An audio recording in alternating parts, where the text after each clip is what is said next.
All right, hello and welcome to another Drive With Me episode. Today I actually wanted to talk, surprise, surprise, about America. But funnily enough, I'd actually like to hit on it from a more positive perspective, or hit on the conversation from a more positive perspective today.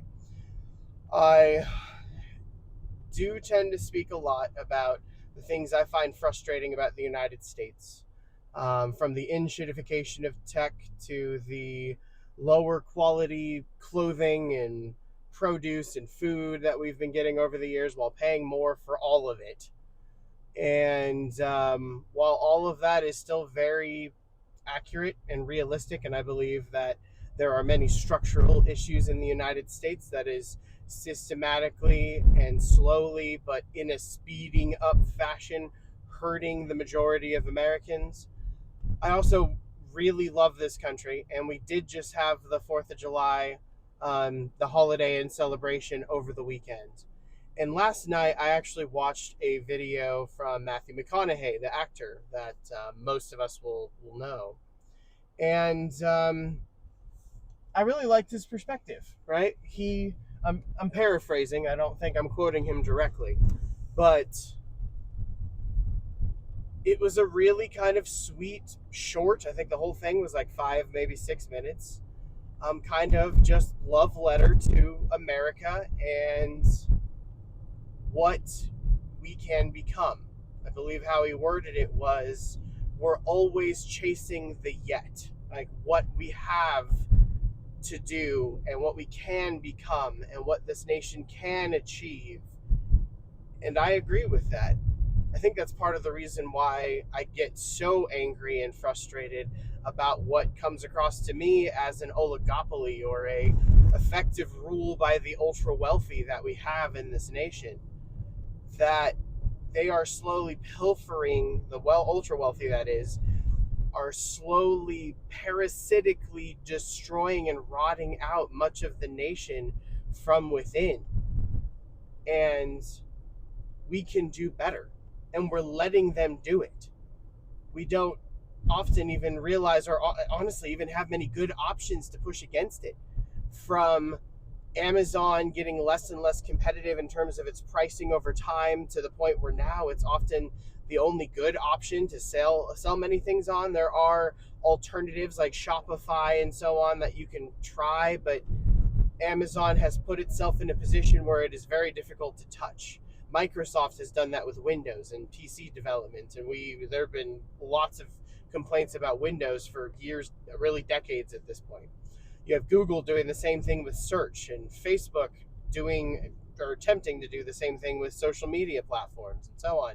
YouTube, which is another Google product, is also kind of, while I love it, it also is fairly monopolistic and a singular platform whose ads are getting longer and more stacked on top of each other and less skippable over time, while often giving us more and more concentrated and negative results and basically pushing us to search more. I've noticed it really does seem like over time somehow the search engines have gotten worse, and I believe it was in the late 2010s it came out that studies found that like the Google search engine was actually doing it on purpose, because like worse searches, because the more you searched and the more time you spent scrolling, the more time you spent exposed to their ads. Wouldn't surprise me at all if YouTube is doing the same kind of thing, especially considering they're part of the same umbrella company that is Alphabet, right?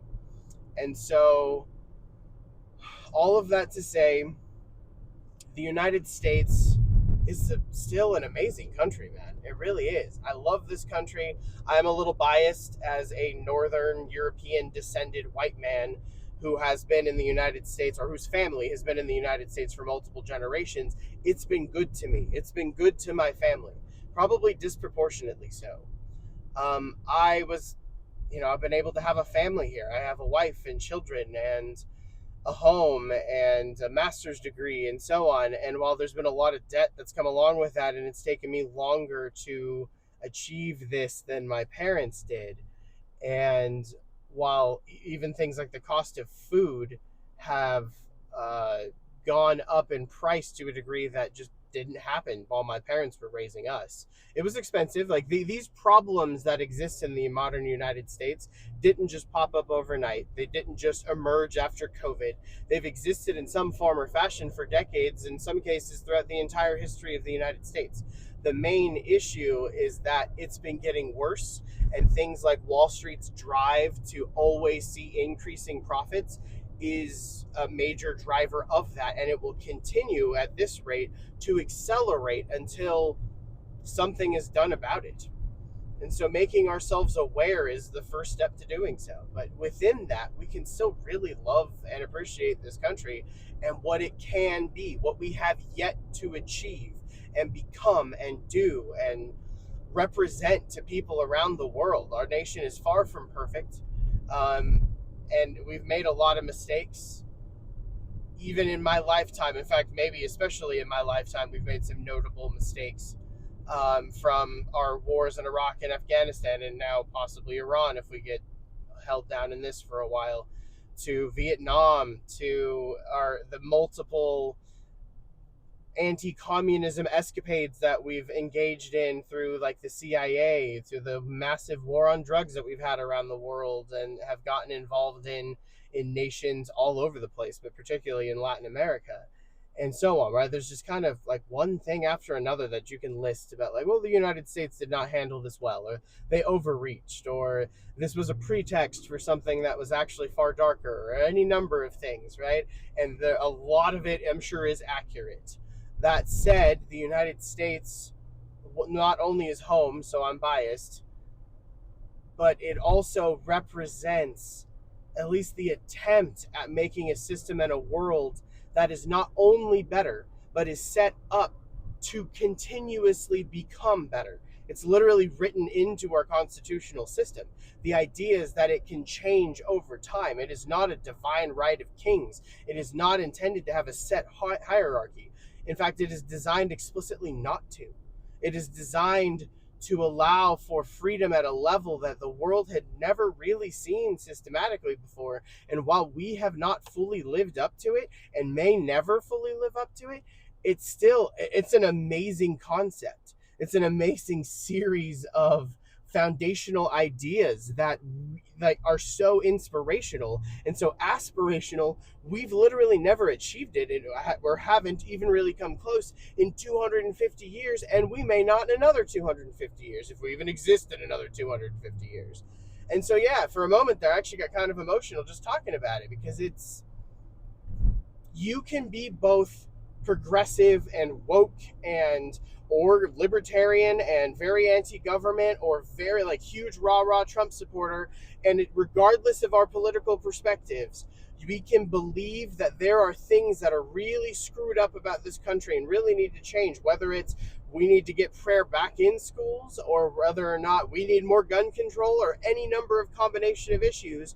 We can all agree we want things to change, but it's still a pretty amazing place that we have the opportunity to do so. America is, as far as I'm concerned, is not the greatest nation on the planet. If we are the most powerful and the largest economically, that doesn't make us the greatest. I think in many respects, it's actually made us a breeding ground for some of the most notable greed and corruption that currently exists in the world.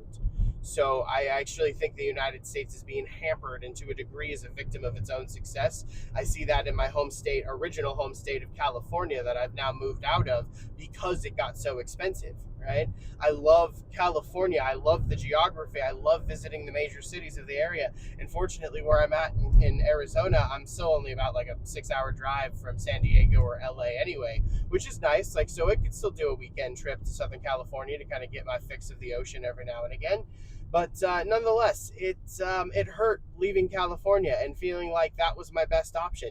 Because even though I didn't agree with everything politically, and probably never will, I mean, that's just the nature of politics, right?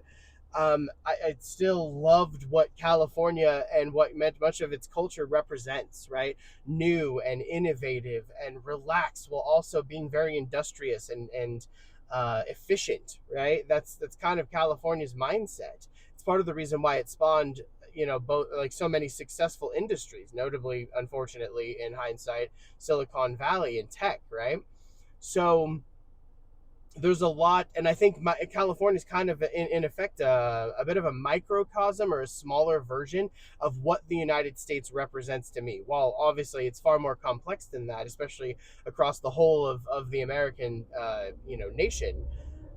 Similar idea where like I don't agree with everything, and I think certain elements are really going downhill, and it's hurting far more people than it's helping over time, while selling us the idea that things are better. And that's what they do. That's the nature of this like three-step, what is often called an end shitification process, right? You provide a good product at the beginning, you corner your market, start or innovate a little bit, and streamline and optimize where you can, and then eventually you start making the product worse to try and crush competition, to try to keep your stranglehold over that market and market share, and then continue extracting profit to the highest limit possible. It eventually gets to the point that often those same companies are kind of wrung out and often lose out to competitors, and or bought up by private equity, and then end up getting loaded up with debt and then destroyed anyway. And you see that with like Joann's Fabrics and Toys R Us and Red Lobster and all over.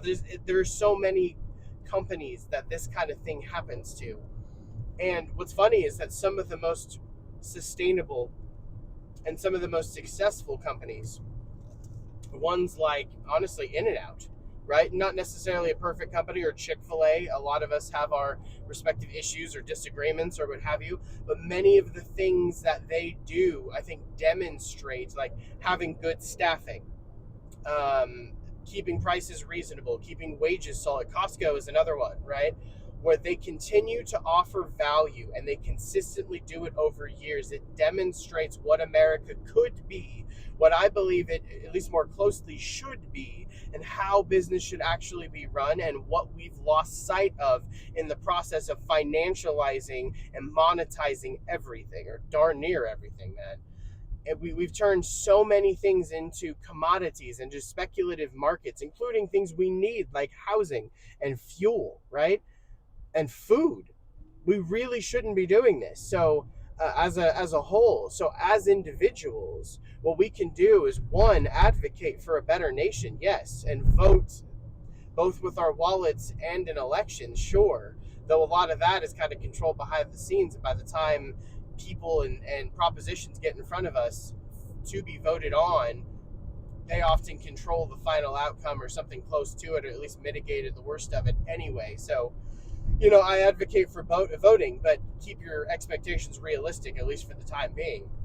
But we do have more economic control collectively with our wallets, and also what we do with our time, and how we slowly, if we want to, separate from the system. So gardening and starting to grow your own food, getting things like rain catchment to catch rainwater, so we're not so reliant on systems that we can't control, right? And things like developing hobbies that are also skill sets for survival: sewing and knitting and crocheting and cooking and preserving and like canning and so on. All these kinds of things, I think, can also help us feel more independent and secure over time, especially as we practice these things. And unlike some of my lifelong hobbies like video games and film and being interested in politics, it's often not going to get worse over time and look worse from the outside and get more greed driven and so on. Fashion's another one of those, where often we're getting charged more, or at least the same, for products that maybe were good 10, 15, 20, 30 years ago, but have since then gotten real cheap and don't last real long. And so the concept of slow fashion and things that are very purpose built and purposely made to take time but also be of higher quality, that's the kind of stuff we should be looking for. And my wife and I, for our family in general, have been trying to move over to more of that direction. It's a little bit different when you have kids that are growing up. Like, we still buy a lot of cheaper clothes, less expensive clothing for our kids, like our toddlers, because they're growing a lot, so they're not going to be staying. It's not like we can get them if we get them a good jacket now, it'll last them for years, because they'll outgrow it by next year, so it's good for one season. So then you kind of do what you need to. However, as adults, and adults that are well into our 30s now, it is making a lot more sense to be like, well, we don't actually need such a large wardrobe. What we want is a consistent and sustainable and reliable wardrobe. And same thing with our cars, right? Where we try to go for, frankly, a lot of non-American made vehicles like Hyundai and Toyota and Honda that are newer but used with relatively low mileage, and then we try to maintain them well and run them into the ground, basically, right? And we use them as transportation devices like they are primarily intended. They're not social status symbols, they're not investments, they're not collector's items or anything else to us. And I think that kind of mindset of what is truly useful also helps. So, as we have celebrated America's 250th birthday, I hope this encourages us collectively, whoever watches this, to both hold our nation, our politicians, our business leaders accountable, be aware of what is happening around you and the negative things, despite the marketing and advertising and the media control that they have, that is really happening. Also, taking accountability for ourselves and making adjustments that allow us to remember the survival and lifelong lessons that like our grandparents' generations and great grandparents and so on knew. Because up until relatively recently, like the world that we know, were very few. Like gardening is a hobby, and preserving, your own food and sewing, and a lot of the things that we do today is a product of the last 100 years or so, right? In terms of just going to a store and buying food, and just going to a clothing big box store to buy clothing or what have you, or ordering stuff online, whatever that looks like, right? But this modern consumer market, relatively recent, really didn't start kicking off until the late 1800s, early 1900s. So roughly a little over 100 years now has this kind of consumer culture really started taking off.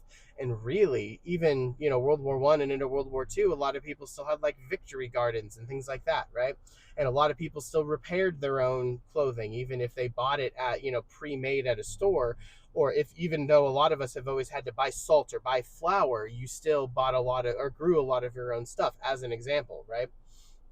And it's not like the world was perfect or has been perfect at any point in its history, but we have traded time and again self-reliance and self-sufficiency and independence for convenience, and we are starting to collectively suffer for it. And we need, because we're going to be working and we're going to be paying for what we're using and what it takes to survive no matter what. But if we can start taking collective control and then bartering and or trading services or what have you amongst ourselves, and using these overlapping skill sets to benefit each other and our communities and our neighbors and our families, that's how we start rebuilding a sense of a healthy collectivism. Not just, oh, I want socialism and everything paid for, because I don't think that's what it is for most of us anyway, but a real, rooted, realistic, like, desire and system for building a better world and helping to create an America that is better for our children and grandchildren, that is a more fair place, that is a more sustainable place, and that it allows for more self-reliance, and that allows for holding the powerful and the wealthy accountable because we don't rely on them nearly as much, and so on, right? We can do it. It is definitely possible, but it will absolutely take a very concerted effort and very conscious decisions to make that change possible. So, a brief thank you to Matthew McConaughey for giving me some kind of inspiration last night and into this morning as I've been kind of mulling it over and thinking about what he said.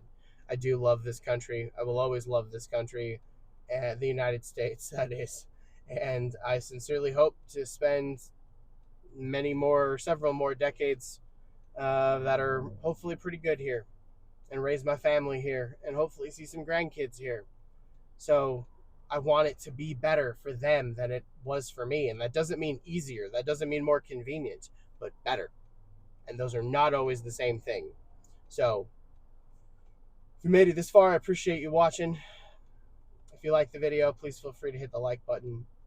And if you want to hear more about politics, current events, economics, etc., feel free to stick around because we'll definitely be talking about it. All right, y'all take care.